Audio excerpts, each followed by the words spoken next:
third test for the ACFT is the hand release push-up. We want to screen our soldiers to make sure that they are safe to train for and take this test. Again, we have our three categories. If the soldier is red on the screen, meaning they have pain anywhere, potentially their shoulder or back with this one, they're going to go see the unit PT or the PA. If they are yellow, that means they are struggling from a mobility or strength standpoint, and we need to give them some interventions to work on that and correct that over time. Or green, hey, they're doing it perfectly, they can get in a good setup, they can keep their position the way we want to see, and they're good to train and take that test. Okay, so we're going to show what we're going to use as a screening component for the hand release push-up now. So our soldier's going to get down onto the ground into a prone position. What we want to make sure is that he's got appropriate shoulder mobility to release, bring his hands off the ground without having to sacrifice his back position. So I'm going to make sure my soldier keeps his head in contact with the ground for the screen, and we're going to see if he can pull his shoulder blades back and lift his hands from the ground without lifting his head.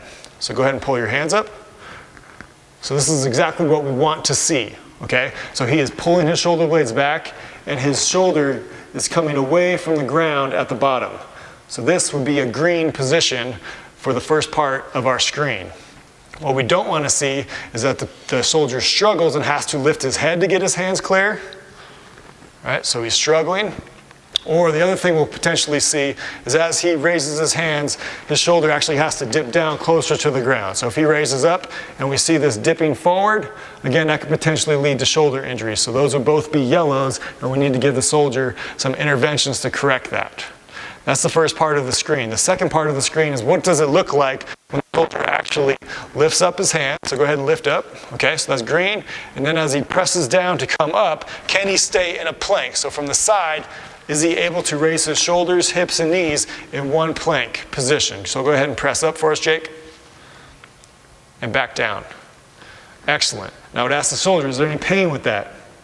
No, no pain. So we know he's not around. He cleared the screen for his shoulders. He cleared the screen from a spine standpoint. He is agreeing to go with training and testing. Now, for that second part to be a yellow, what we would see is that he does not come up as a plank. So he raises his hands up, puts them down, presses up, and we see his chest rise and then his hips. So there we're seeing a lack of control or strength coming up out of that position. So he would be a yellow if he did not have pain. Show another poor form for us. So he raises up his chest first, and then we see the hips come second. That would be a no rep in the test. We want to make sure that the soldier can rise and fall as a plank as it's told in the testing criteria. Again, one more time. That is not what we want to see. And now he'll come down, raise his hands, and show us a great hand release push-up, rises as a plank, and back down. Hey, if you like this video and find it valuable, please hit that like button and subscribe to the Movement Guides YouTube channel.